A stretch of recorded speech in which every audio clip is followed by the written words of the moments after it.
Good evening, ladies and gentlemen.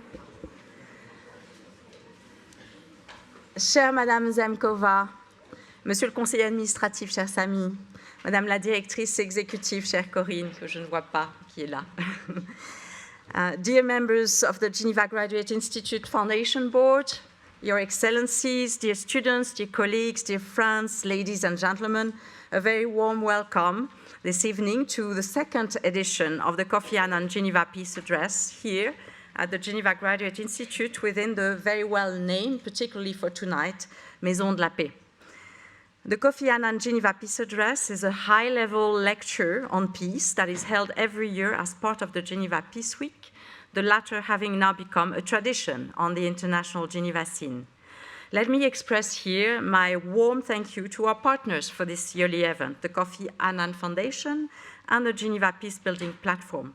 Let me just say here and reiterate, dear Corinne, dear Hanissa, how proud and happy we are at the Institute to be collaborating with you and with all the teams on this very important event. Let me also express our thanks to the Republic and the State of Geneva, to the City of Geneva and the Fondation pour Genève for their strong support. Dear Samy, thank you very much for being with us tonight. I would also like to acknowledge with very great pleasure the important role this year of our friends and neighbors from the Right Livelihood. They made the visit of our speaker tonight possible. Indeed, Ms. Elena Zhemkova, for those of you who don't know, received the Right Livelihood Award in 2004, confirming, dear Ole, the nickname of the Right Livelihood Award as being the alternative Nobel. More generally, I have to say, dear Ole, that I'm delighted about our growing collaboration and the diverse path that it might take. It must be my Swedish spiritual blood.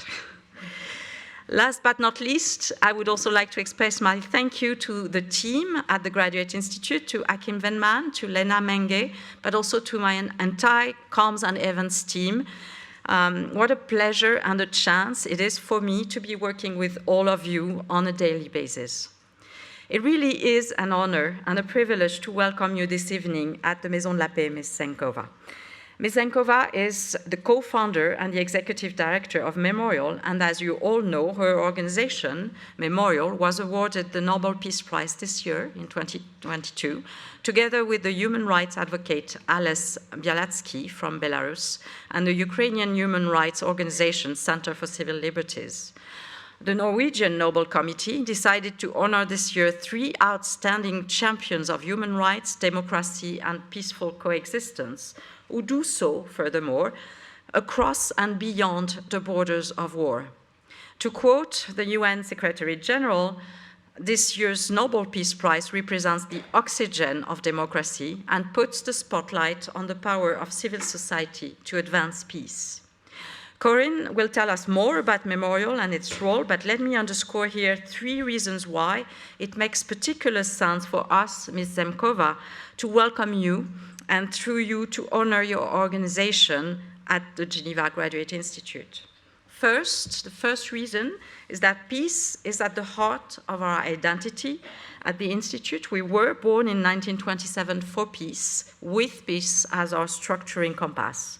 The role of peace in our self-definition remains central, and we affirm today that in the context of current global challenges, peace is and will be unthinkable and impossible without the additional pillars of sustainability and equity. The Geneva Peace Week taking place within our walls this week shows how a university like ours can curate exchanges among diverse actors from Geneva and beyond around the promotion of peace across contexts and disciplines.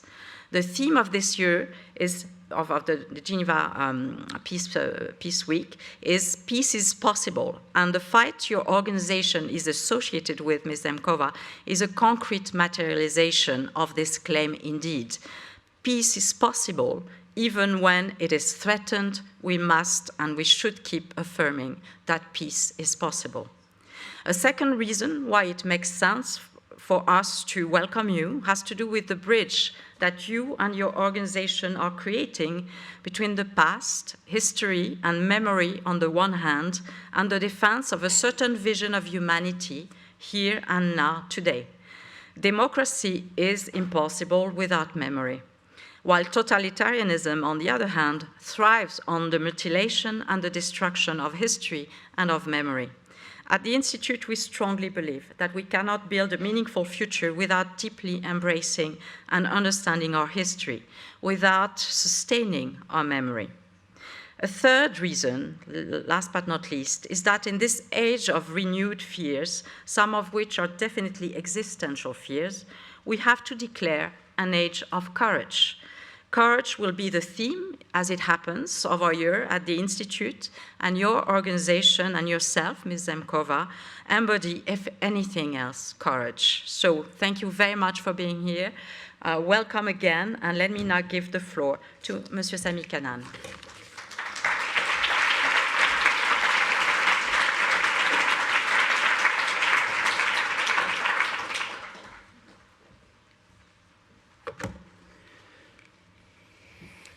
Thank you very much, Marie-Laure, to hosting us again for a very crucial event. I'm very happy how involved the Graduate Institute is in this type of events and projects. It's very crucial for our city. And it's really, we're grateful for your involvement and the whole team of the Graduate Institute. Zhemkova, we are very proud to host you here in Geneva. Just before you get the actual Nobel Prize, so we can still meet you, because afterwards you will be so demanded all over the planet. So we're happy to have you before the ceremony.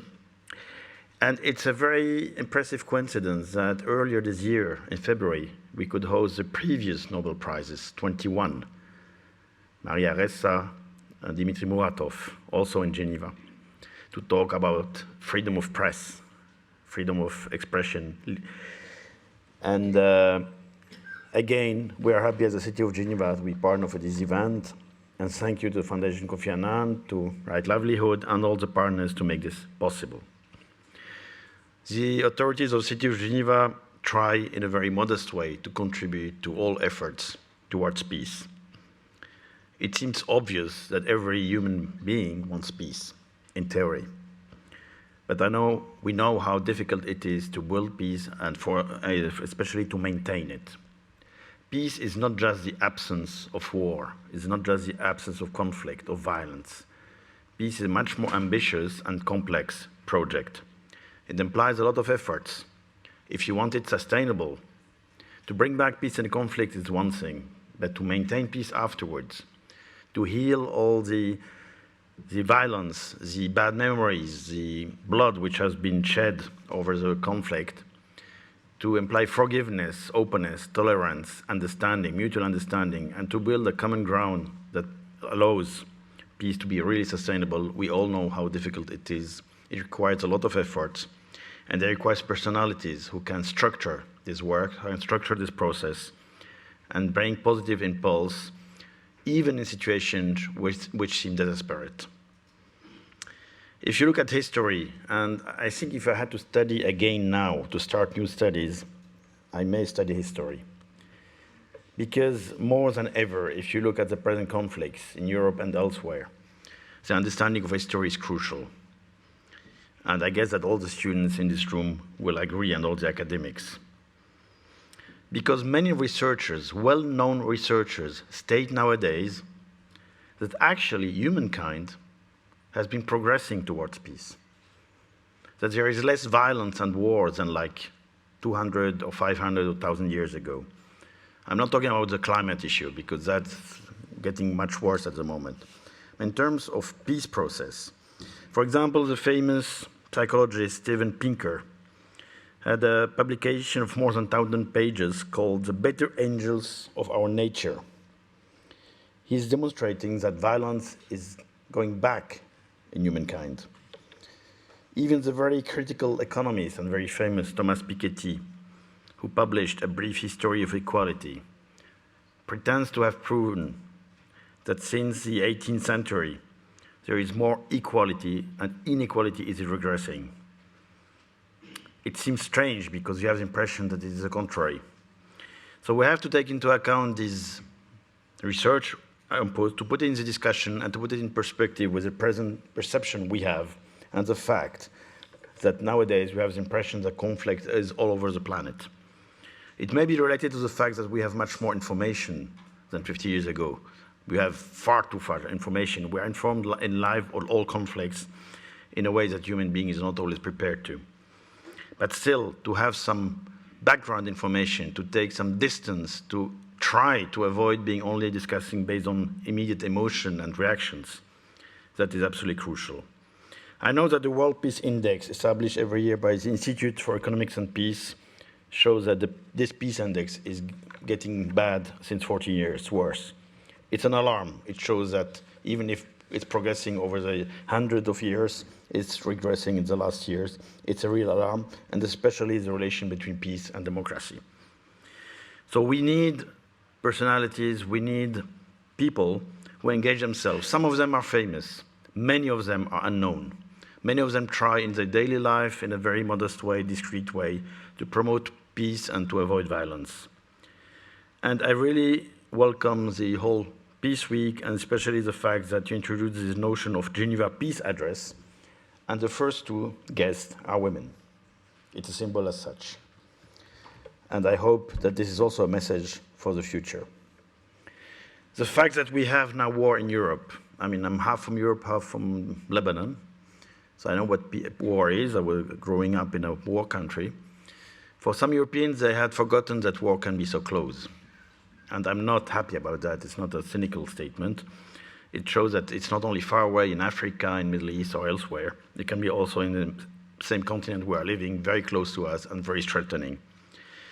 I hope that at least this impression contributes to the conviction that peace is never like acquired forever. It requires permanent effort, permanent investment, because the suffering, the waste of human beings, of resources, of also cultural inheritance is so enormous, so difficult to match up, to get back after the war, that we really have, it's not only a wish, it's an obligation that we work all together on that. So Geneva has really the role and the tradition of hosting any people, any entity, any organization who is willing to discuss, to have dialogue, even in very difficult conditions. And this is part of our responsibility as public authorities. So we're very proud again, Ms. Zhemkova, to have you tonight and to congratulate you for your Nobel Prize, which will be soon given physically in Stockholm. And I thank you again, all the partners. And I would like to congratulate you because you work on historical issues, how to cope with the history of a country. Just in Geneva, and I was presenting it here in March, we did a study with the Graduate Institute, professors from the Graduate Institute, about big names which we have on our streets and public space, to show that history is not always as fantastic and glorious, and even a democratic country like Switzerland should look at its history and admit that not everything has been perfectly right and respectful for other populations. So it's all the more an example for us that you do it in such a difficult context. I wish you a very interesting evening, and thank you again.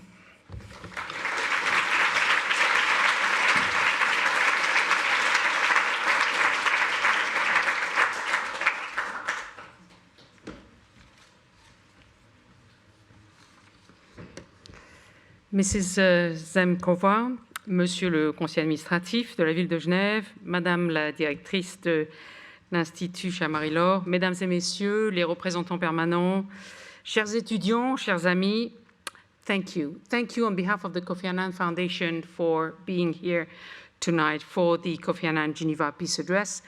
As has already been said, this is a project, a joint project of the Kofi Annan Foundation, the Graduate Institute, and the Geneva Peacebuilding Platform. And the inaugural peace address was delivered in this auditorium exactly a year ago by another Nobel Peace Prize laureate, President Ellen Johnson Sirleaf. Peace, said Kofi Annan, when he himself received the Nobel Peace Prize, must be sought above all because it is the condition for every member of the human family to live a life of dignity and security. With war raging in the heart of Europe, in the Horn of Africa, in the Sahel, and so many other places, it is more important than ever to talk about peace and offer a platform to those who build it day after day. And what better place to do it than here in Geneva the capital of peace, and what better time to do it than during the Geneva Peace Week, when dozens of practitioners assemble here to really look at the daily grind of building peace. Je tiens donc à remercier particulièrement le canton et la ville de Genève et la Fondation de Genève pour leur soutien.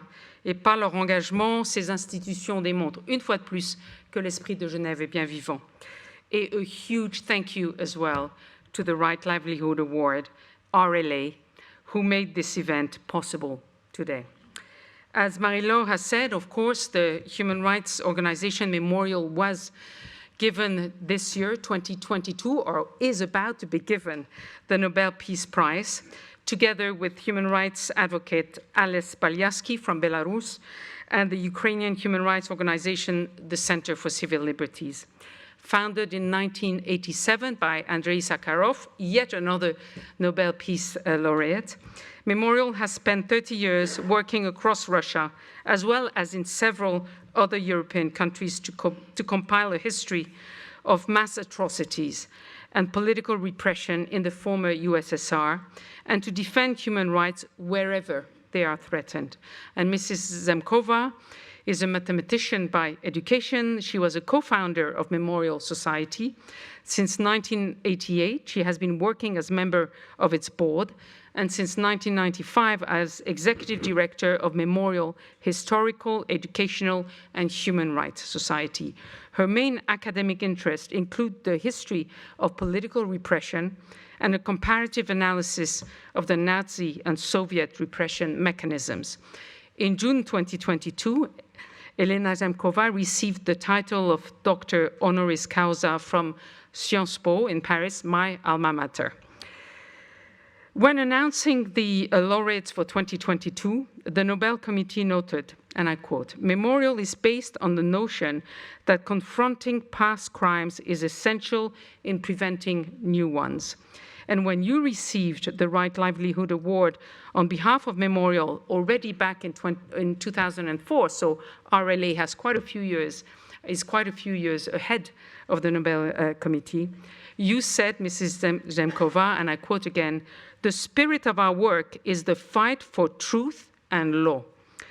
Kofi Annan also often spoke of the need to document crimes and end impunity to break the vicious cycle of violence that feed conflict. And he recognized that the parallel pursuit of justice and peace is difficult, presents challenges, but he always stressed that we have to be bold enough, ambitious enough to pursue both. And the Nobel Committee noted also in its 22 communiqué that when civil society must give way to autocracy and dictatorship, peace is often the next victim. The retreat of democracy on all continents over the last 15 years has indeed coincided with the return of war and an increase in the number of battle-related deaths. Recent events show clearly the dangers involved in the rise of autocrats who elevate nationalism and at the expense of peace and understanding.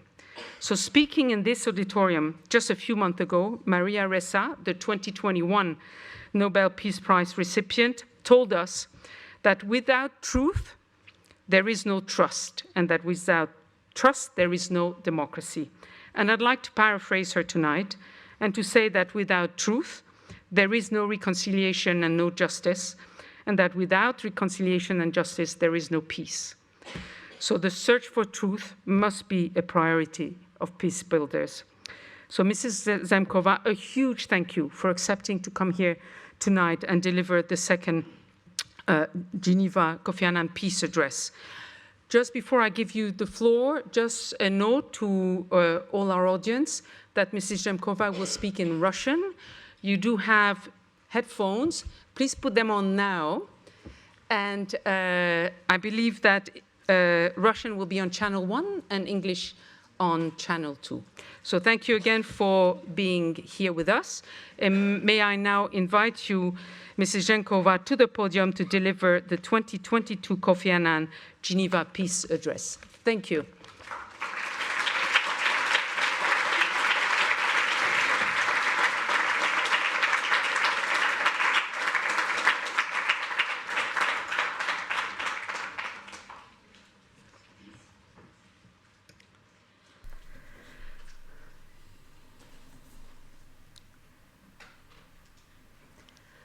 According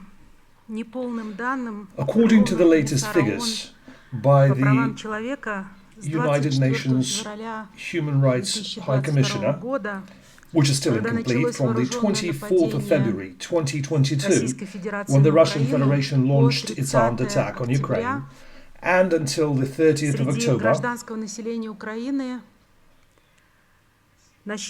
over 6,430 Ukrainian civilians were killed.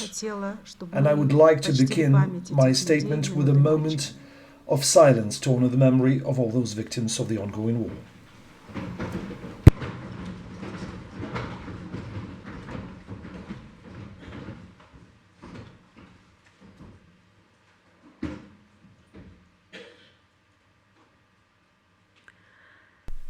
Thank you.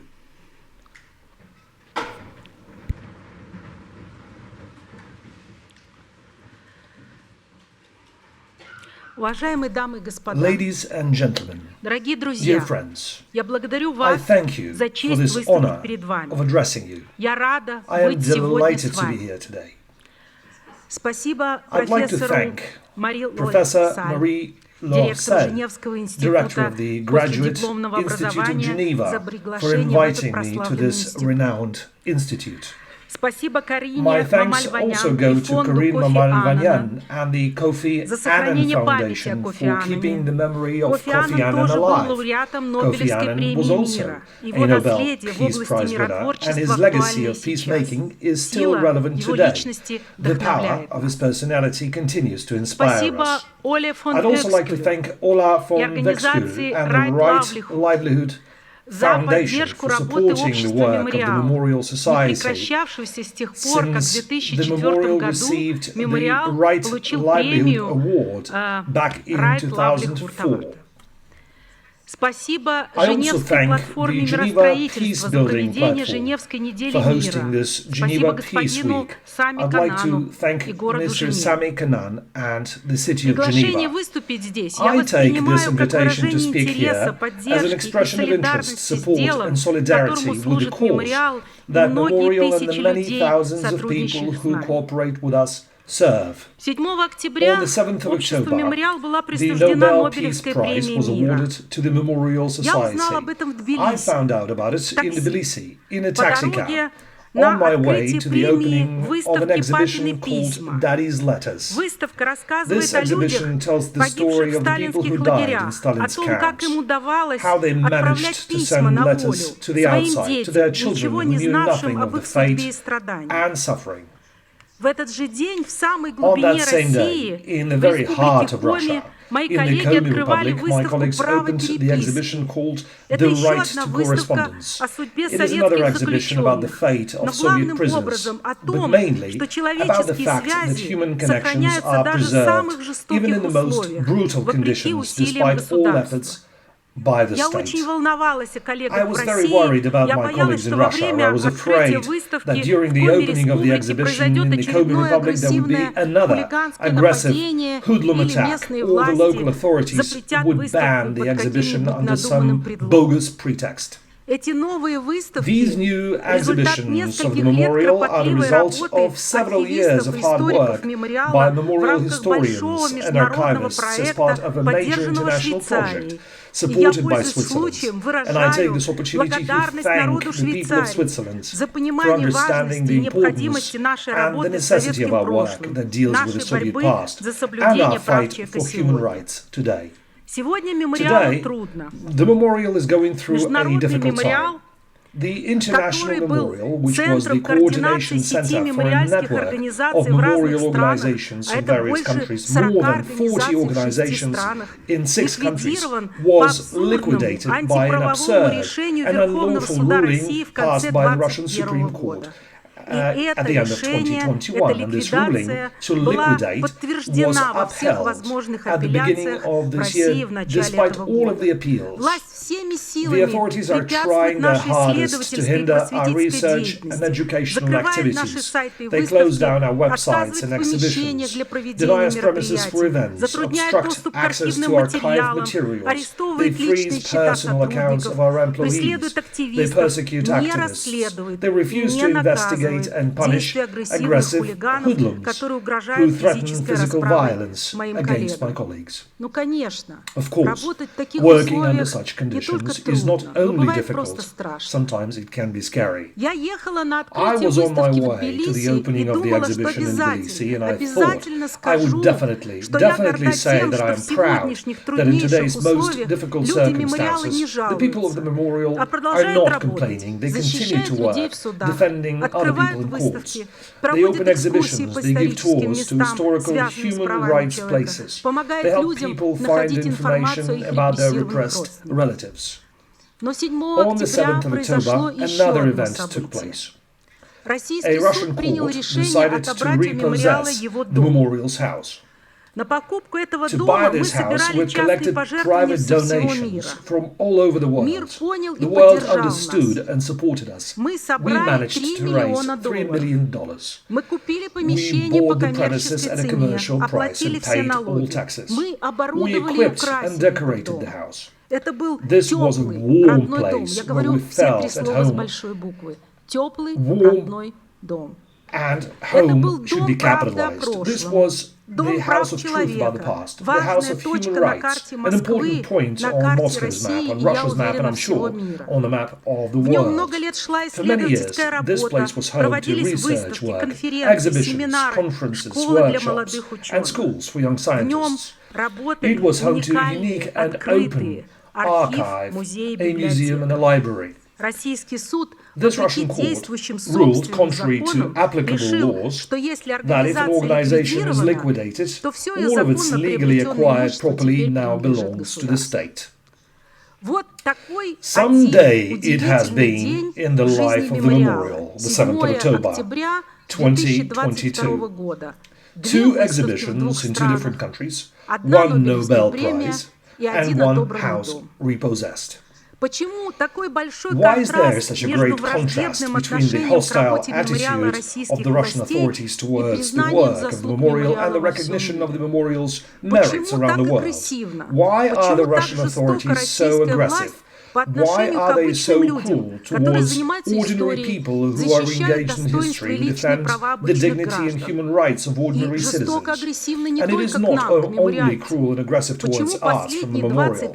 Why have the Russian authorities been systematically and consistently restricting civil society for the past 20 years? Through legal persecution, administrative coercion, and more recently by resorting to overt acts of violence. Why is it aggressive and cruel towards those who do their work for the benefit of ordinary people, openly, publicly, peacefully, without using weapons, relying only on their faith in the rule of law and the power of truth? I think it is because the Russian authorities have once again placed themselves above the society, that the idea of the state, rather than human rights, has become paramount. This flawed hierarchy of values inevitably leads to the suppression of civil liberties and repression of dissenters. On the 7th of October, here in Geneva, again the 7th of October. So, on the 7th of October, another historic event took place here in Geneva, the city of peace. On the 7th of October 2022, the UN Human Rights Council adopted a resolution appointing a special rapporteur on human rights violations in Russia. The memorial considered it extremely important that for the first time in the history of the UN, a special rapporteur on human rights has been appointed to report on violations by one of the 5 permanent members of the Security Council. The unprecedented nature of this development reflects the grave concern of the international community about the serious nature of the human rights violations taking place. There are historians at the memorial who could cite plenty of examples, showing that the war thrives on lies, war disenfranchises the individual, war suppresses the individual. Recent events once again demonstrated that violence and injustice towards one's own people and society, and the desire of some top state officials to maintain their power at all costs, invariably translates into external aggression as well. For me, the link between repression inside and violence outside is obvious. And today, with the ongoing war, this cause and effect relation needs to be explained and emphasized, and this is what I'd like to talk about. During the 35 years of Memorial's existence, the organization has come a long way, from a few community groups promoting the idea of creating a memorial complex in Moscow to commemorate the victims of Stalin's terror, hence our name. We call ourselves the Memorial because of this memorial complex, to a collaboration of dozens of historical, educational and human rights organizations operating in many cities across Russia and Ukraine, as well as in Germany, Italy, the Czech Republic and France. Already at the very outset of this journey, we realized three important things. First, that the granite and marble memorial complex can wait. The main objective was to collect and preserve the popular memory of the victims of terror and the machinery of terror. The memory which not so long ago was semi-forbidden, banished from the public sphere. Secondly, that no one but ourselves can accomplish this task. The state is not worth relying on. And thirdly, that human rights violations, the suppression of dissent, and the habit of state diktat will not disappear overnight. Problems remain and require constant attention. So, the very first thing the memorial set out to do, and what we're still doing today, is explore the history of the Soviet totalitarian regime and its current consequences for Russia, Europe and the world. Our job is very simple. It is to tell people in detail what this evil looks like in practice and what it leads to. Not long thereafter, almost immediately, the memorial delved into another important area of work, the human rights. At the turn of the 1990s, and I'm sure you know, many conflicts erupted in the former USSR, most of them ethnic in nature. Some of these conflicts, to our horror, escalated into full-blown wars. It was difficult to explore the history of human rights abuses in the past, when the same kind of crimes continued to be committed all around us. We therefore focused our efforts on the so-called hotspots, or conflicts in the post-Soviet space.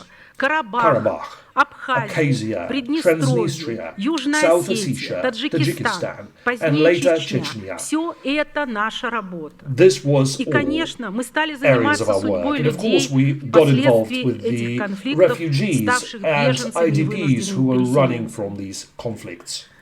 It is important to outline the worldview that has united the people of the memorial from the very outset, on which we have relied for our historical and cultural, educational, human rights and civic activities. We do not look at terror from an ideological standpoint, but rather on the basis of a certain system of values we have developed. This system is traditionally humanistic. It is based on the priority of human life, the preservation of human dignity, and freedom over everything else, including the interests of the state, parties, and classes.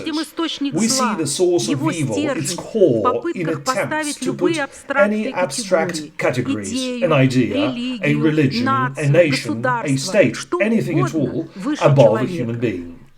This is why the individual human fate has always been and remains the key unit of historical knowledge, the bodies of historical memory that Memorial collects and works with.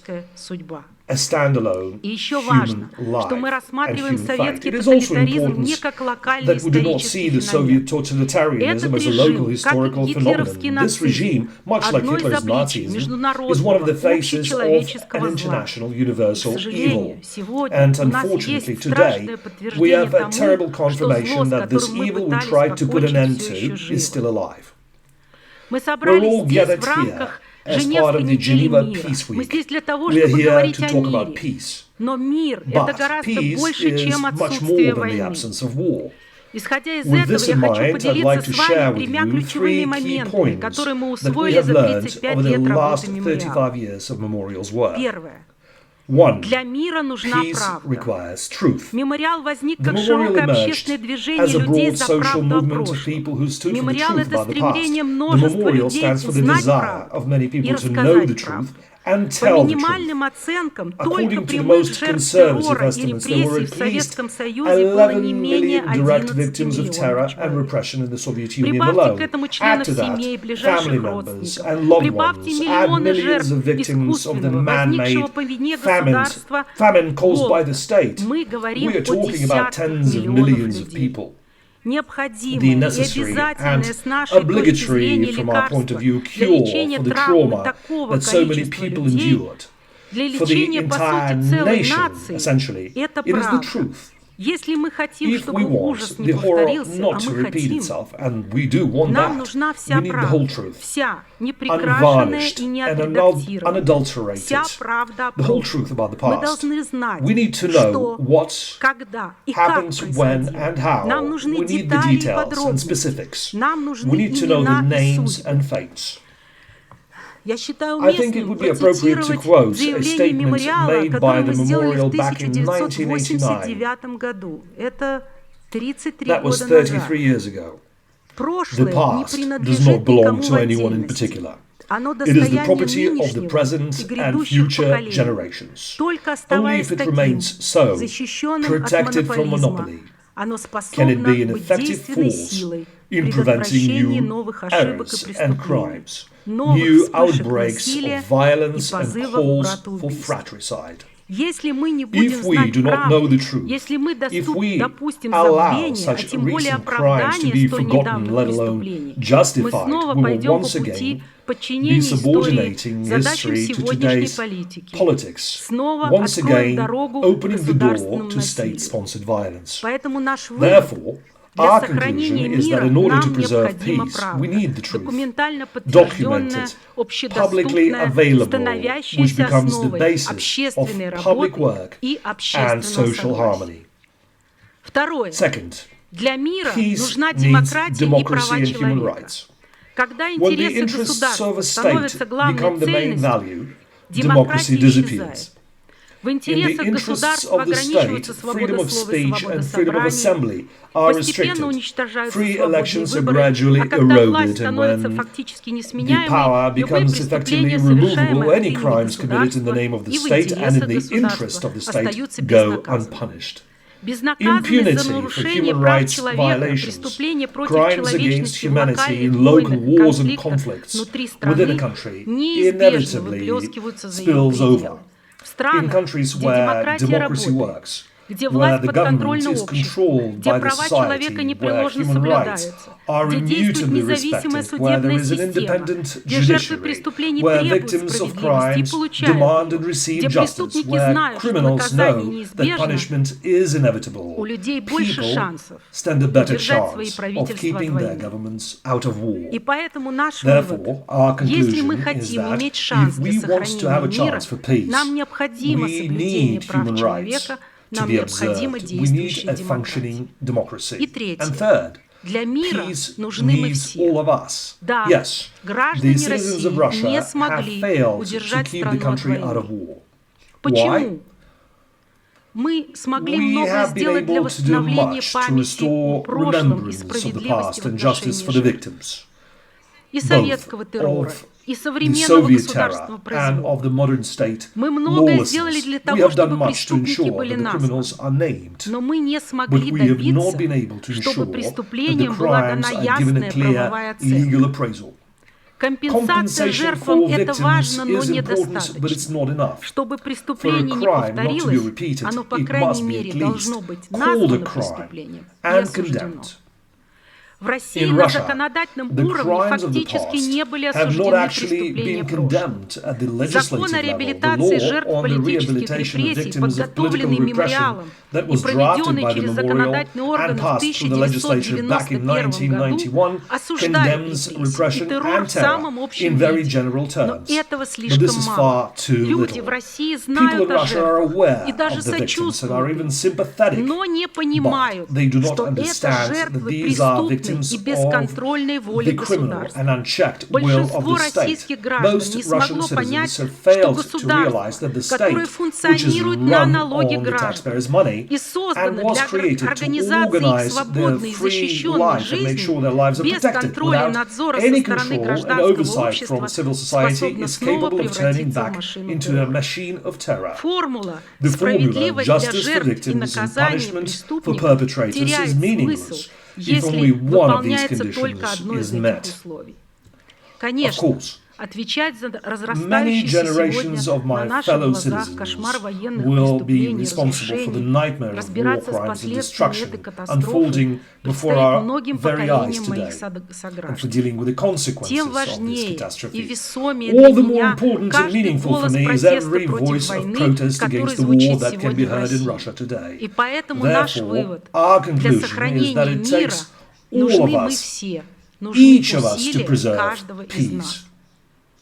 Another important question for me is, what does the world expect of us, all of us together, and what can we do for peace today, now, at this moment? I am sure the world is expecting that we continue our work, our everyday, routine, and sometimes very boring work.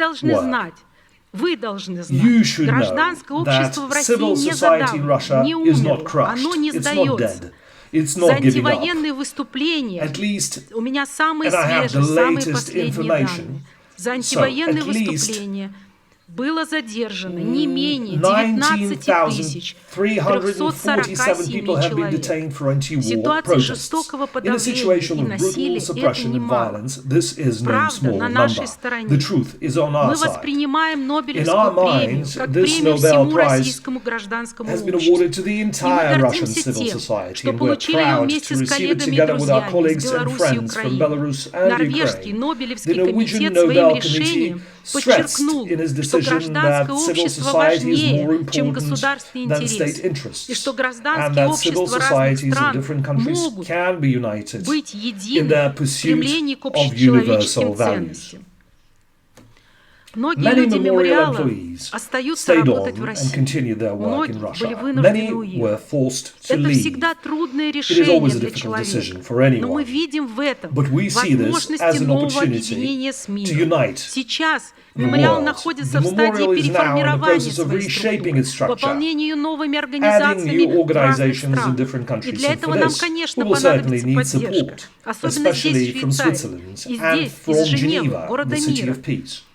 The mainstay for us remains the power of truth, the rule of law, and the power of democracy. We stand for the kind of peace once dreamt of by Kofi Annan, a world built on mutual understanding where the civil society is involved in national and international processes, a world where human rights and democracy are strengthened everywhere, and where justice for victims is universal. I hope that most people from the former Soviet Union with a proactive civic position support us in this. May the motto of the memorial, truth and justice for all, compassion for victims, punishment for criminals, be the basis of our cooperation. The Nobel Prize and the great international interest in our work inspire us, the people of the memorial, to continue our efforts to preserve the historical truth and strengthen the principles of justice and humanity. Thank you very much.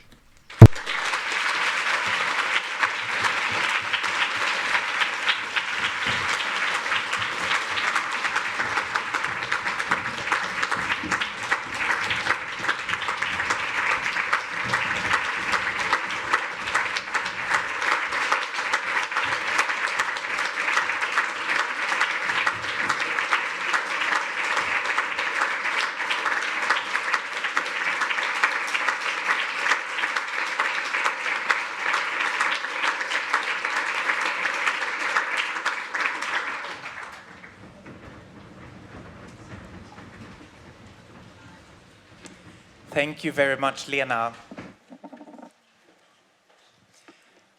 My name is Ole von Uxküll, Executive Director at Right Livelihood. We have been honoring courageous people providing concrete and practical solutions to urgent global problems since 1980.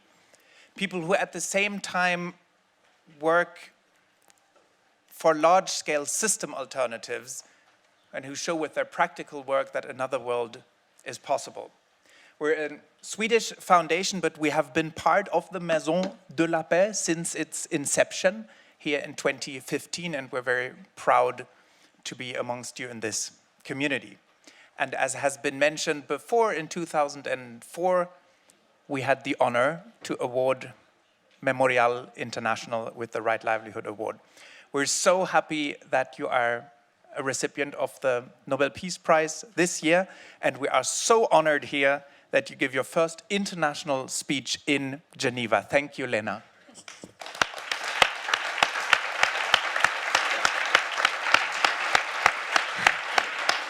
I hope the Nobel Peace Prize Committee is not going to strip us of the prize because we first came to Geneva and then we'll go to Oslo. I don't know what they say about that in Oslo. And significantly, as also has been mentioned, you receive the Nobel Peace Prize together with two other Right Livelihood laureates, actually, Ales Bialiatski from Belarus and Alexandra Matvichuk and the Center for Civil Liberties from Ukraine. And at Right Livelihood, when you receive our award, that is actually not the end of the relationship, it's the beginning of our relationship with the laureates. So over the past 18 years, we have met so many times together in international fora. I have been in Moscow many times. We've been there with international delegations. And every time the repression that you face becomes more absurd. And every time the situation has been more difficult when I met you.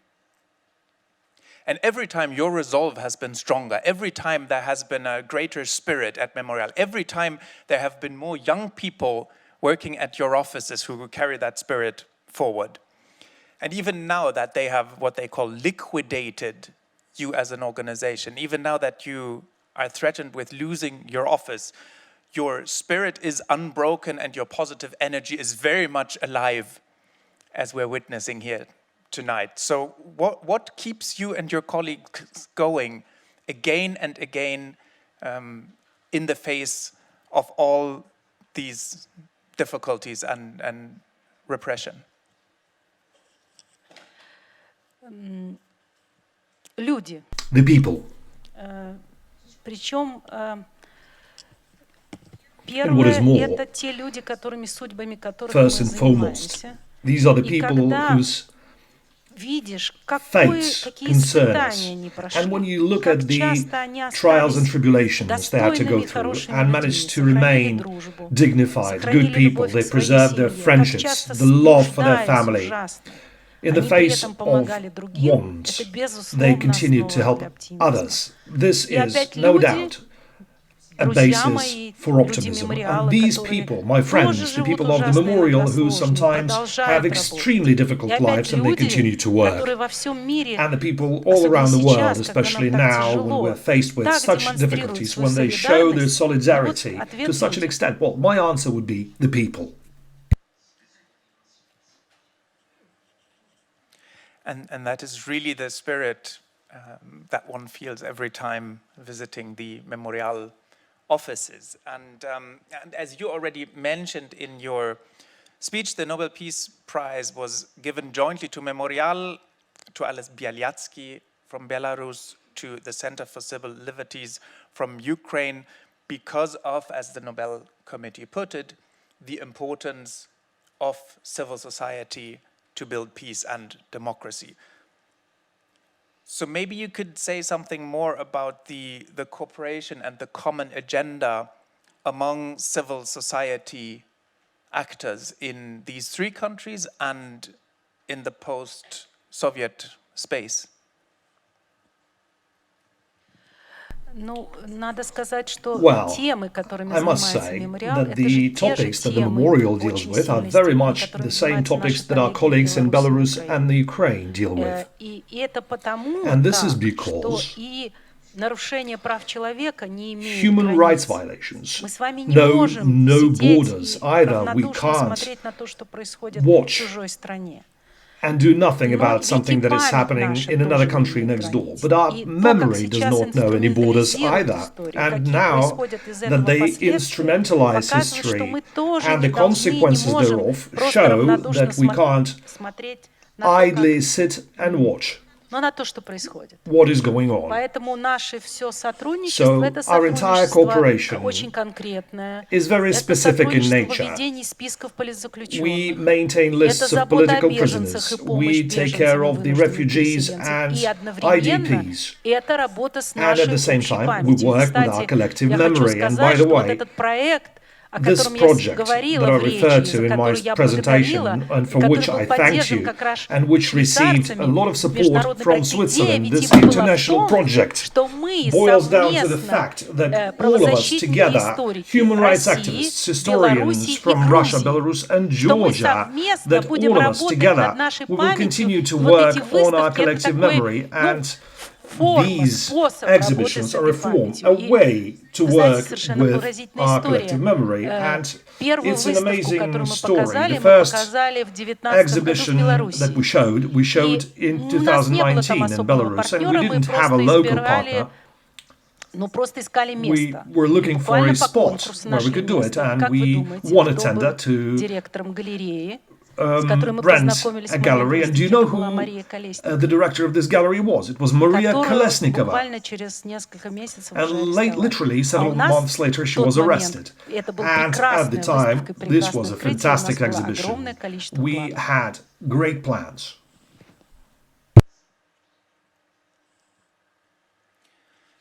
And I think it's important to also note in that context that Ales Bialiatski and other colleagues of Vyazna are in prison in Belarus as we speak here, and we at Right Livelihood, together with an international coalition, are calling for their immediate release.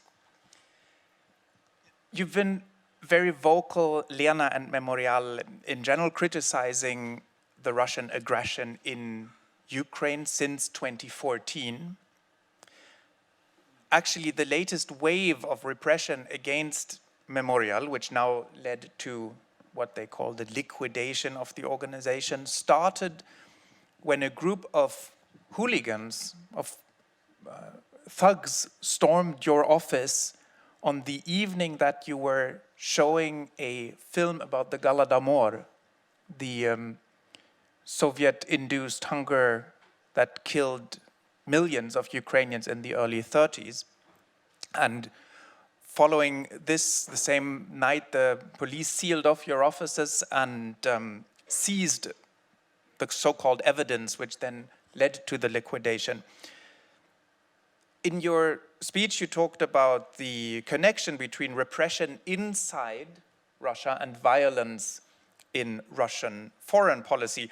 Would you go as far as to say that the repression that we've been witnessing against civil society in Russia has been a deliberate preparation for the war against Ukraine?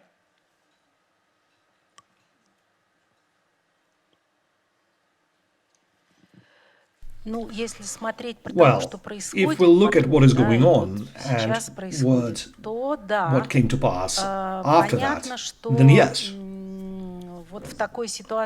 Clearly, in a situation such as today, the government needs to have a completely controlled society that does not have any alternative points of view. So, and from that perspective, they want to destroy, they want to shut down anybody who has an independent position. Not only speaking against, but you know what they said in the Soviet times.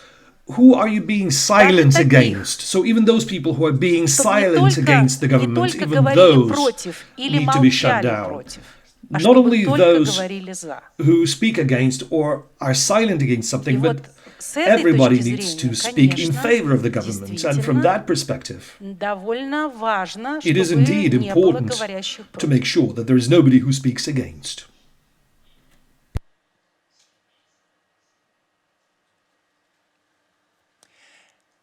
Lena, you said something beautiful in your speech when you said that the memorial made of granite and marble can wait.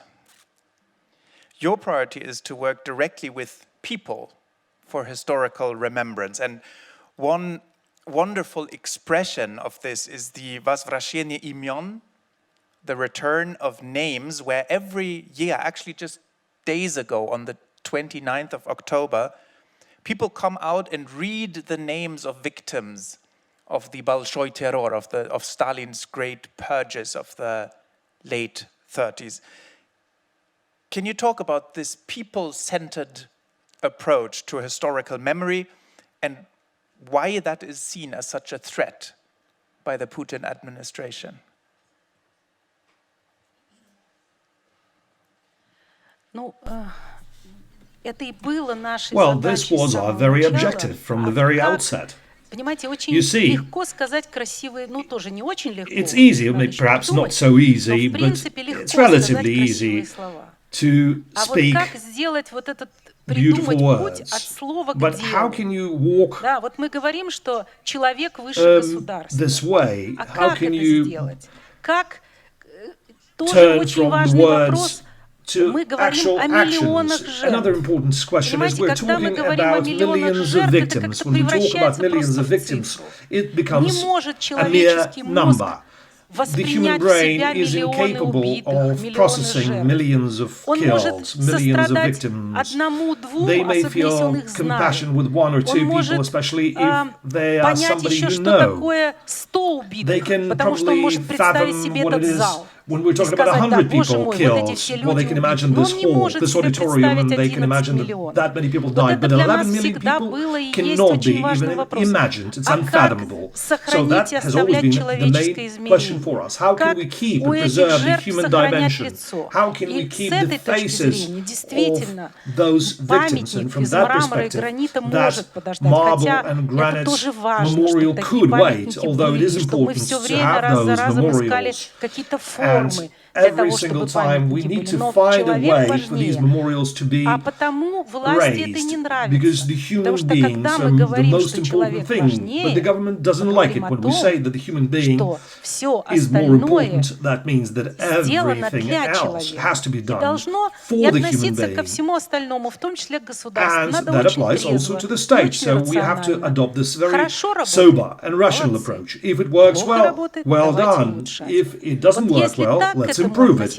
If we adopt this approach, then perhaps everything will be measured in different proportions. And naturally, the government doesn't like it. We could listen to you the whole evening. And despite that, we are already... By the way, I am not the best talking head from the memorial. There are many people who are much better than me, so you should call others to come and they will deliver even a better presentation and answer your questions much better than me. At the end of the day, I'm just the executive director. My responsibility is to make sure that this machine works. I'm a bit like the government. If I work well, I get the praise. If not, I don't.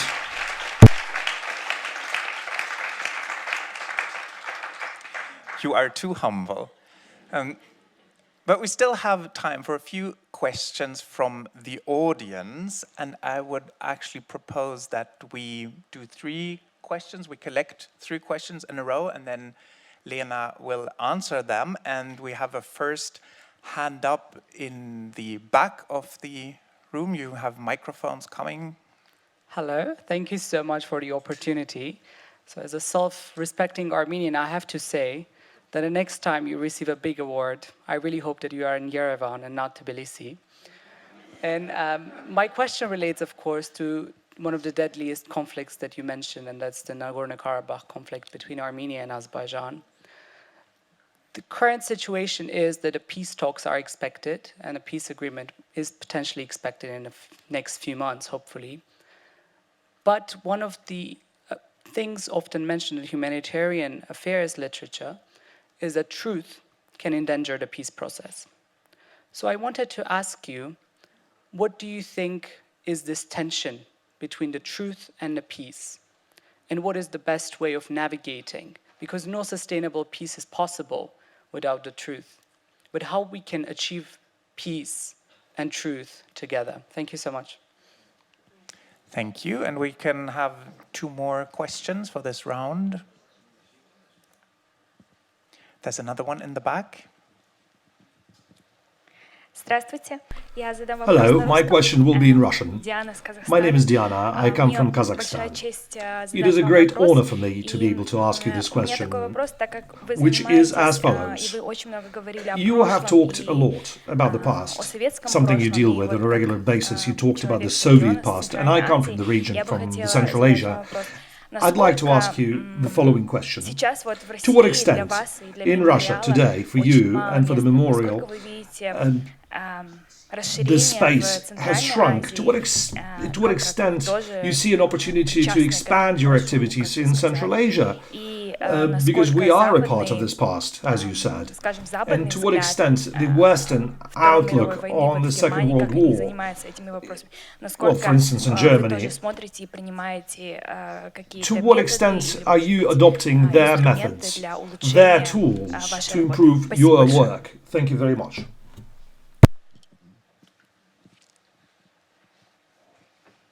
And one here, the gentleman in the dark sweater.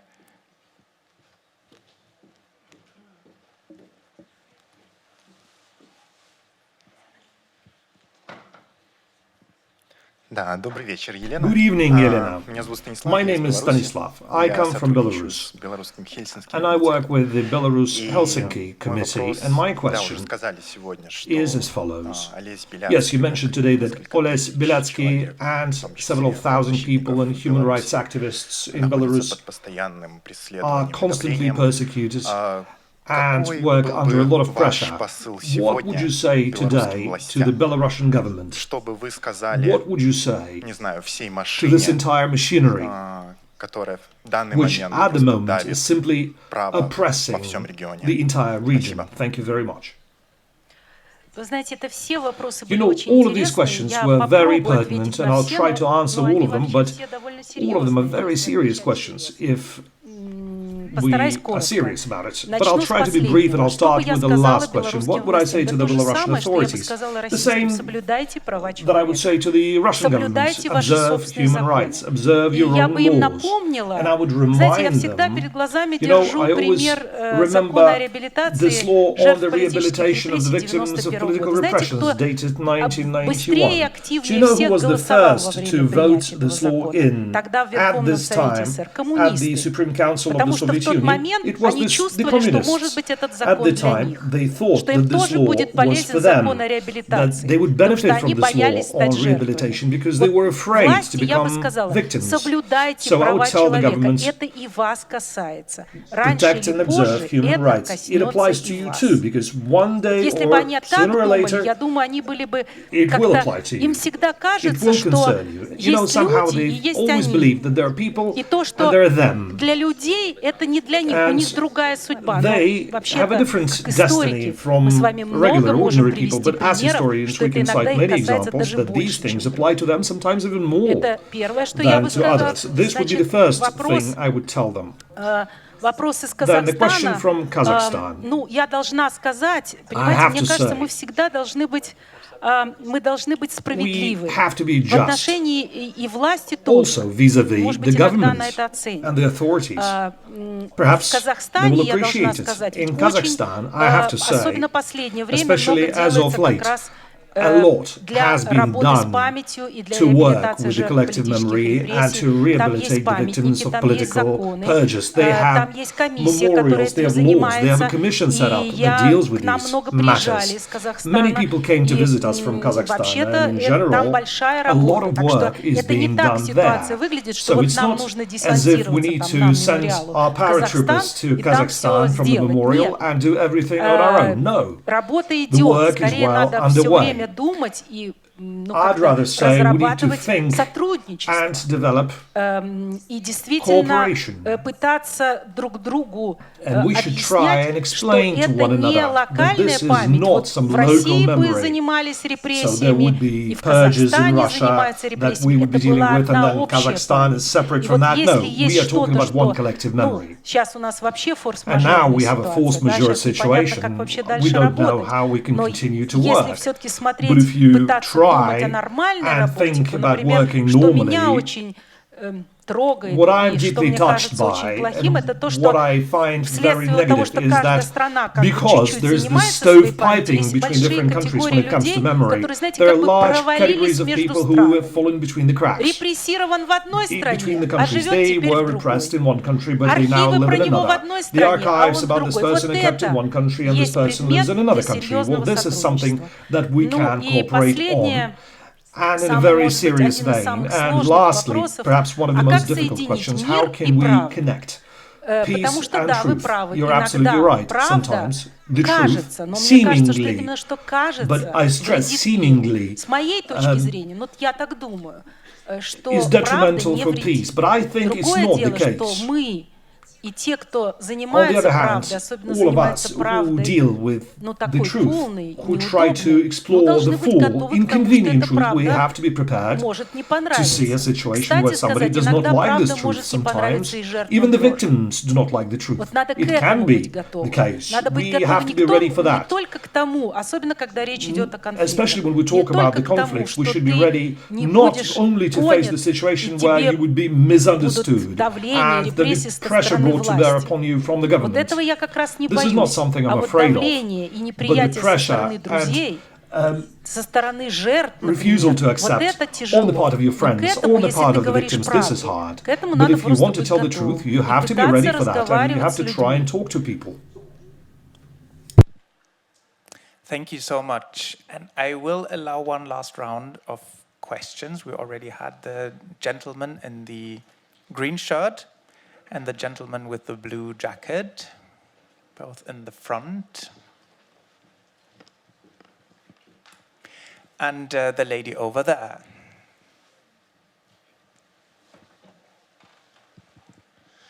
Hello, thank you very much for coming here. My name is Nikolai. I come from the United States. What would you say in response to the criticism levelled by some Ukrainians against the Nobel Committee, where they awarded the Nobel Peace Prize to citizens of Russia, Belarus and Ukraine, today's Ukraine? It goes back to the old myth about the three brotherly peoples. What would you respond to that?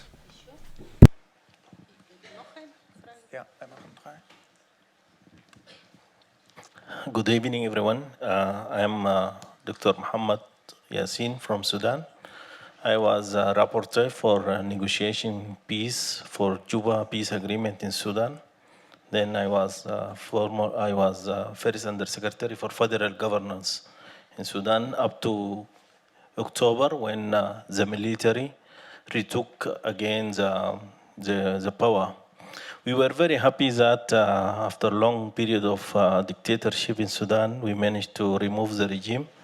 But immediately, 1 year after, everything collapsed, and the hope of the people for sustainable peace started to fade. In your opinion, why there is a huge silence on certain areas in the continent, in Africa, on the existing wars and genocides, and what could be done from peace, Nobel Peace Laureate, in order to redraw the attention to these wars where there is a huge silence? Thank you.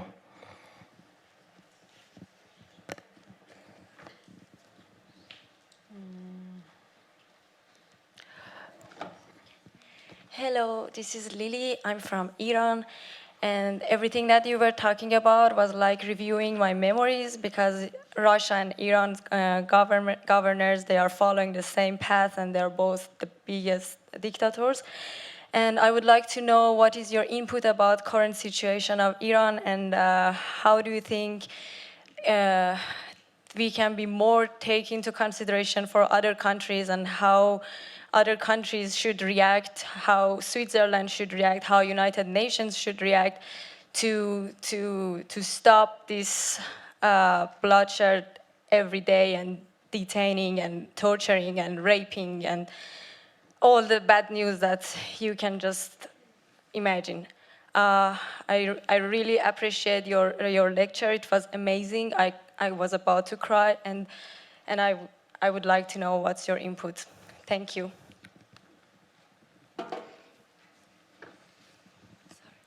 Ну, во-первых, по поводу мифа о трех братских народах. Я вообще думаю, что это очень плохо, когда пытаются смешать человека, вмешать его в народ. Понимаете? Это и есть миф о трех братских народах. В этом смысле, мне кажется, действительно очень важным и таким символом и знаком решения Нобелевского комитета, который, собственно, говорит нам: отделяйте, пожалуйста, людей от народа, людей от государств и правительств. И подчеркивать, что вообще-то люди, у которых четко сформулирована цель, которые отвечают, по крайней мере, стараются отвечать за то, что они делают, что это не то же самое, что государство, народ, и что вообще-то люди разные. И в Украине, и в Беларуси, и в России. Я надеюсь, что как раз между... Я не хочу сказать, что мы думаем совершенно одинаково. Нет. И, конечно, каждый смотрит со своей перспективы, своего фокуса. Я уверена, что вот у нас есть возможность и шанс находить друг с другом общий язык. И об этом нам, собственно говоря, и сказал Нобелевский комитет. За это я как раз ему и благодарна. Второе, вы сказали о Судане.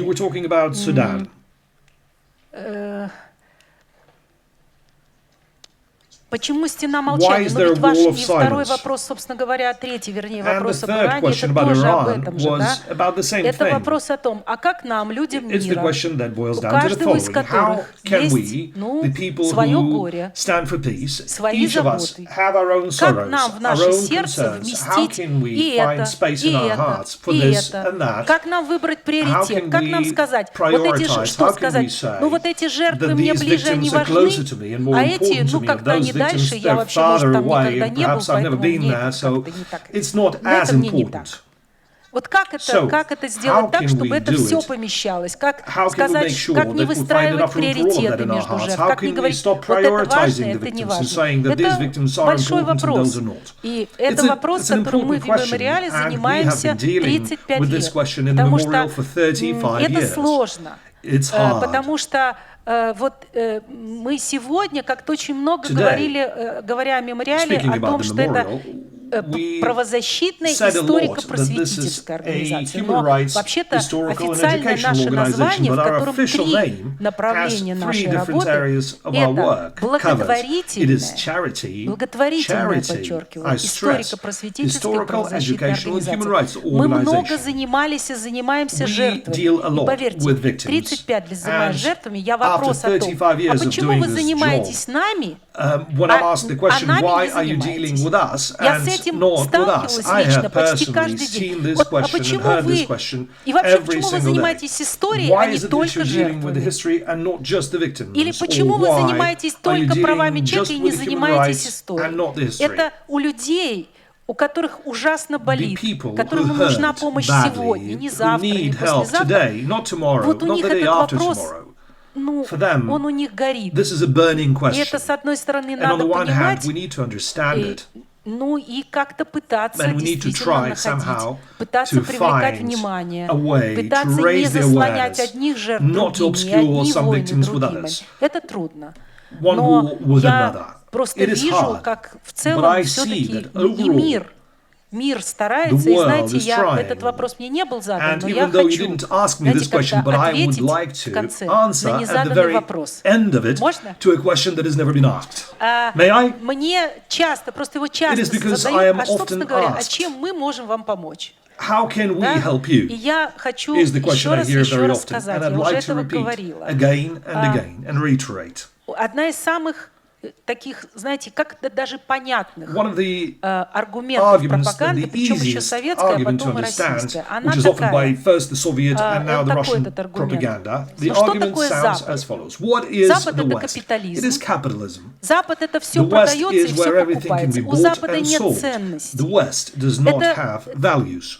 Запад это просто The вопрос West цены. is a question of Но price. заплатим больше If и we pay купим. more, we can buy it. You Понимаете, see, вот такая идея, this is она the как-то idea, очень легко входит в and голову. it can be Она очень, easily и тогда очень легко absorbed. говорить, ну вот вы бедные, And then it's там, easy to допустим, say в that России you или in не в Russia России, or еще где-то, в elsewhere, Иране, in Iran, но for зато у example, вас you are принципы. poor, but you Зато have вы-то с principles. принципами, вы бедные, You're но poor, они but you have просто principles, богатые и and без they принципов. are rich, Так and вот they я don't хочу have сказать, что principles. если So меня I'd like to спрашивают, say, чем вы when можете I'm помочь, asked, это how вот can как раз we тем, help? что You я can вижу help сейчас. by doing what I see Защищать now. You ценности, defend the показывать, values. быть You show, готовым be ready жертвовать to ради ценностей, sacrifice показывать, everything for the values. что не And все show that not продается everything и is не for все sale and not покупается. И вот everything это can be и bought. есть This настоящая, is серьезная the помощь. real, Все остальное serious к этому help. просто And the прилагается. rest И это is помощь не simply только something России, that goes и не along with только it. людям And в this is not России. just help Это that would помощь go to людям people в in Russia, Иране, but also в to people in Судане, Iran, in в Sudan, Беларуси, in в Belarus, in Украине. Ukraine. Ну, солидарность, Solidarity. готовность на Being солидарность ready to и show защиту solidarity ценностей. and defend one's values.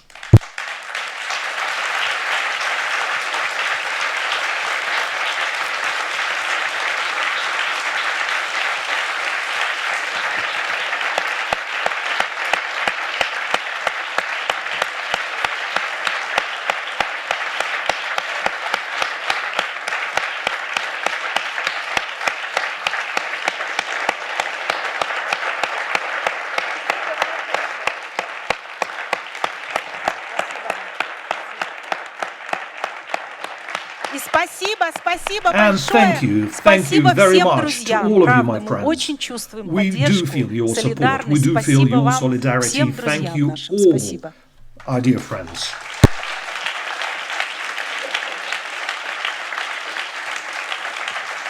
Thank you, Lena. Thank you for your powerful message. Thank you for sharing your experience and your indefatigable spirit with us. And on behalf of all of us, all the best to Memorial, to the other Nobel Peace Laureates, and to all your colleagues who are now working across different European countries and keeping up your important work. A big thank you to the Canton and Ville de Genève and the Fondation pour Genève for the support for this event. And thank you to the Kofi Annan Foundation and the Graduate Institute and the Geneva Peacebuilding Platform for bringing us all together here. This concludes the second Kofi Annan Peace Address. Thank you very much.